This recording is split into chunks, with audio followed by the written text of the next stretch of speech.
Hi, good morning. I hope you're well.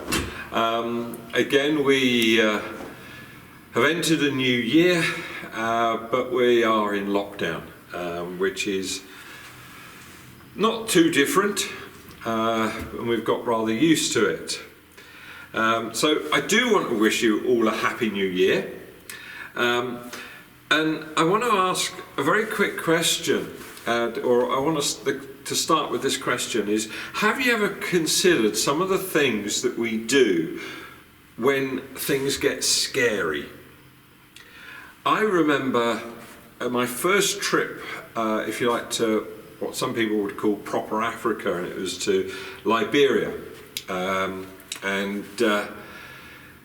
never been there before, and it was two flights, if you like. We had to fly from Heathrow to Brussels, then to Monrovia, which is the capital, but we had to stop at Dakar on the way to refuel.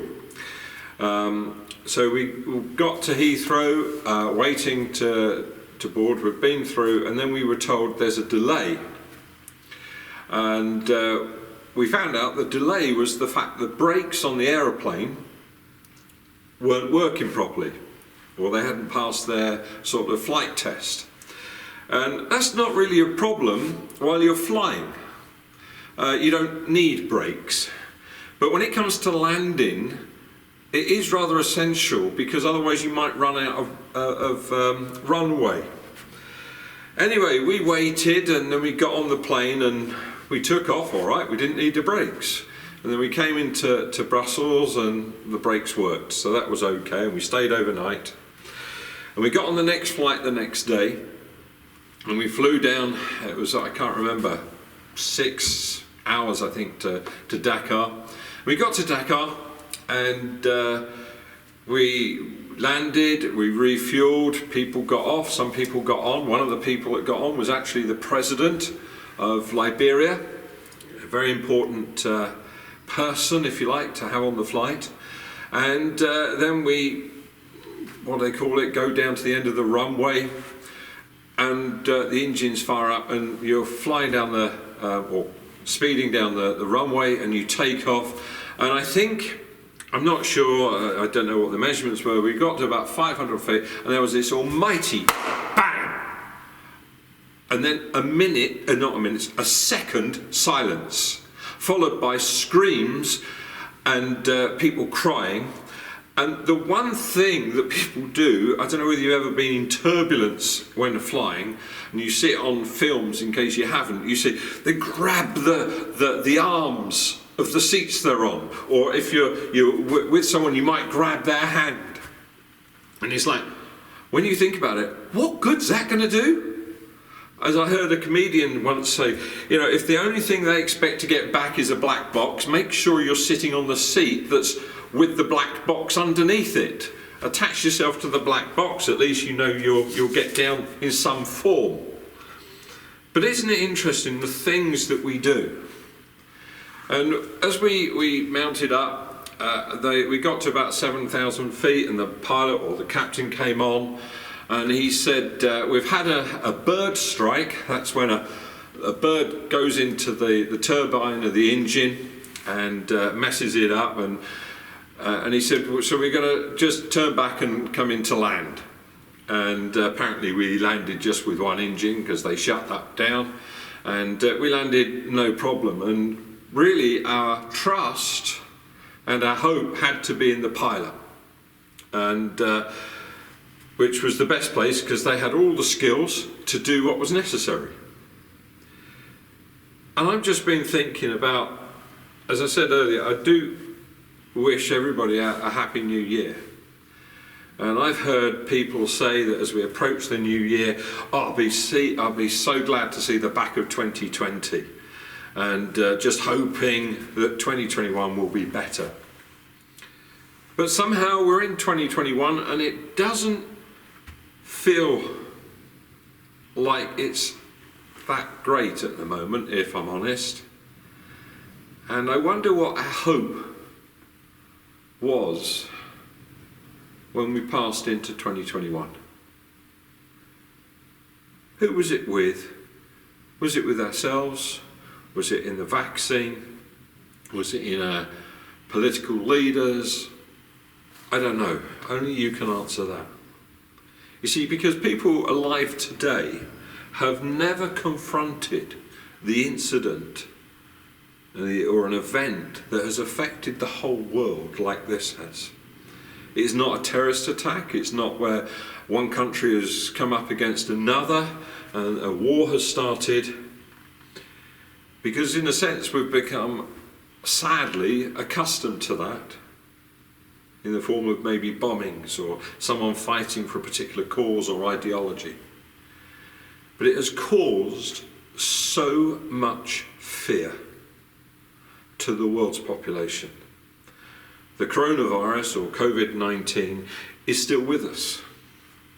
So far, across the world, approximately 2 million people have died, with nearly approaching 80,000 just in the UK alone.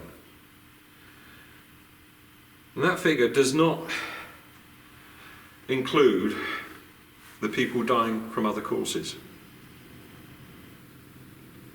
What is the figure of the loved ones who are left behind? Suffering loss. What number is that? Does anyone know? Has it been recorded? What are their names? Who knows the people who have suffered loss of earnings, or have been made redundant, or employers who have watched their business go under?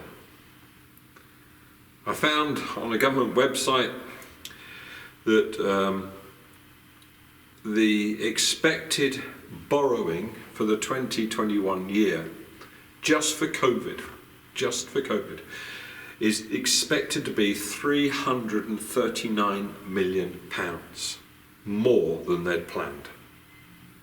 They'd expected to borrow only 55, but they've borrowed another 339 million in addition to that, which works out to just under £5,000 per man, woman and child. You know, the phrase 2020, it's not just a year. The phrase also applies to describing having excellent eyesight. And I wonder, just to use that analogy, what are we seeing right now? I've been asked, where is God in all of this? What is he doing about it? You'll notice I haven't read anything from the Bible yet. But you see, I believe, and I think the Bible tells us, that God's mission is to bring salvation, redemption, and reconciliation to all through the person of Jesus, but using his church. But you see, we are the church. If you have a relationship with God through the person of Jesus, you are the church. You might not attend a church right now, as it were, a church building, but you are the church. And God's answer to the world in the suffering at the moment is through the church. I want to go back to this hope. Where is our hope? And there is a passage in Hebrews chapter 6. And I'm going to start reading from verse 17. God also bound himself with an oath, so that those who received the promise, that's you and I, could be perfectly sure that he would never change his mind. So God has given both his promise and his oath. These two things are unchangeable. God can't break these things, because it is impossible for God to lie. Therefore, we who have fled to him, to God, for refuge can have great confidence as we hold to the hope that lies before us. This hope is strong and trustworthy like an anchor for our souls. It leads us through the curtain into God's inner sanctuary.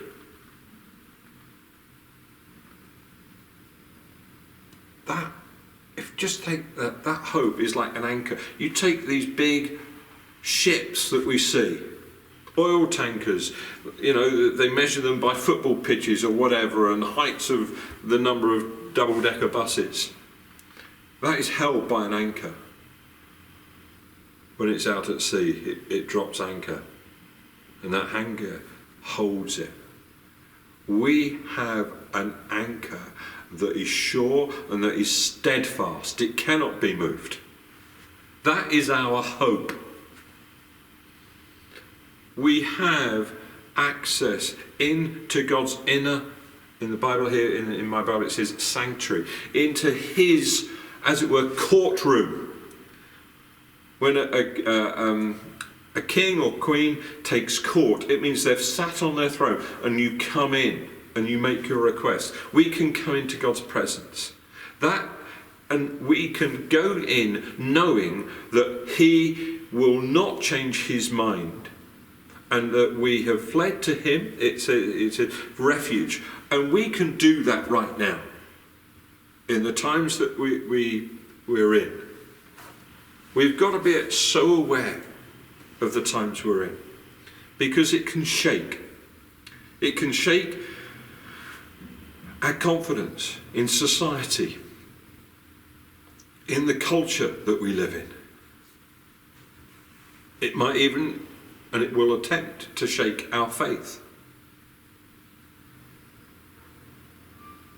There's a passage where Jesus was just after the supper before his death he'd had with the disciples, and he says this to Peter.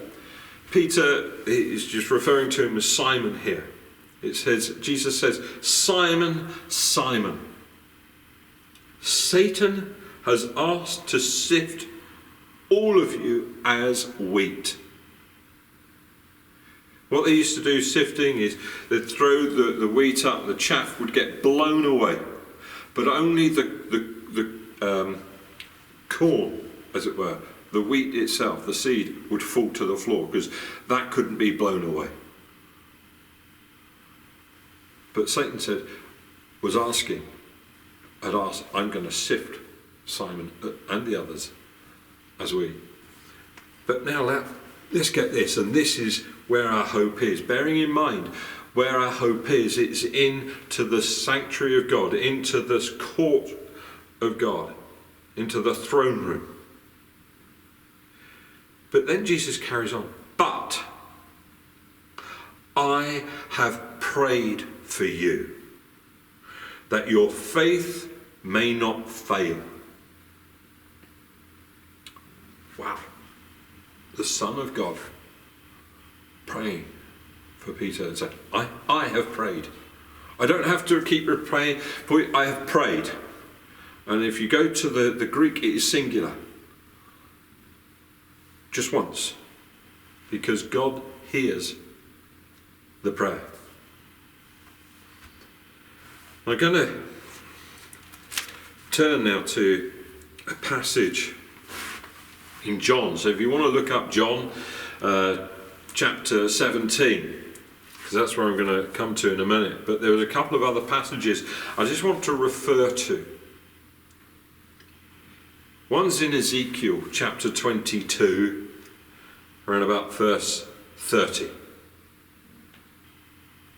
And this is God speaking through the prophet Ezekiel. He said, I looked for someone who might rebuild the walls that guards the land. I searched for someone to stand in the gap in the wall, so I would not have to destroy the land. But I found no one. I want to ask, do we want to be that person who will stand in the gap for the person who is suffering loss and grief loss of income. You see, because there's another verse in 2 Chronicles.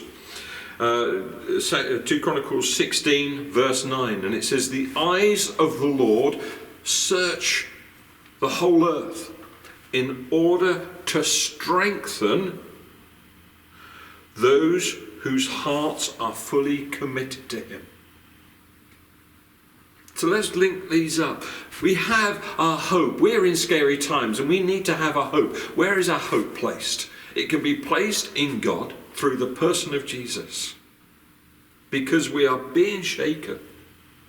We are being shaken. Therefore we need to have an anchor that we know will hold on, will not move.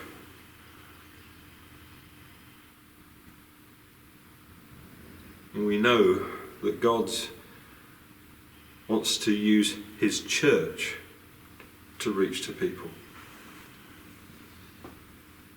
And there are times that you and I are going to really go through the mill, if I put it that way.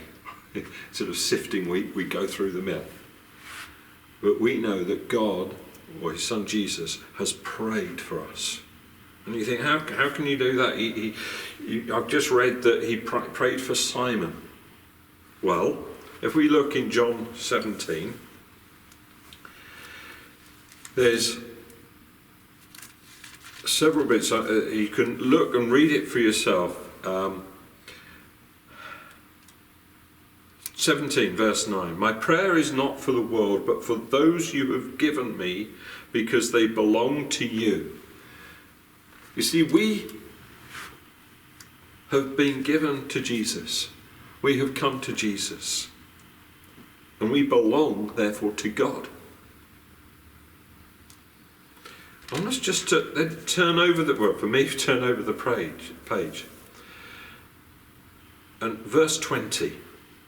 Now, this is where Jesus, whilst on earth, prayed for me and prayed for you. And it says in verse 20, "I am praying not only for these disciples, but also for all who will ever believe in me through their message." Now, I am believing in Jesus because of the message that was passed down from the disciples. I pray that they will all be one, just as you, that's God, and I are one, that's God and Jesus. As you are in me, Father, and I am in you. And may they be in us, so that the world will believe you sent me. I want to be really bold here and say that if you're a Christian and that you belong to a church, the local church is the answer to the world's problems. But we need to know that we rely on God and not ourselves. Because if we did not have that hope, if we weren't connected to that anchor, we would be shaken. So my prayer this morning is this, and my challenge is this. God, use us as we have stood and taken all the good gifts, the gift of life, the gift of hope, the gift of truth. May we be a channel for you to use to bring comfort and peace to others. Father, I pray that we would not fall as chaff, but remain strong as the wheat that we were intended to be sown. We bring a message that is good and great. Father, hear our prayer. Amen. God has not abandoned us. He has not abandoned the world. He is very much with us. But it is for us to do it as his church. We, if you like, are the answer. We've got to know God is with us. God bless you. Take it. We're going to sing and have some music now. And anyway, we'll see you next week. God bless.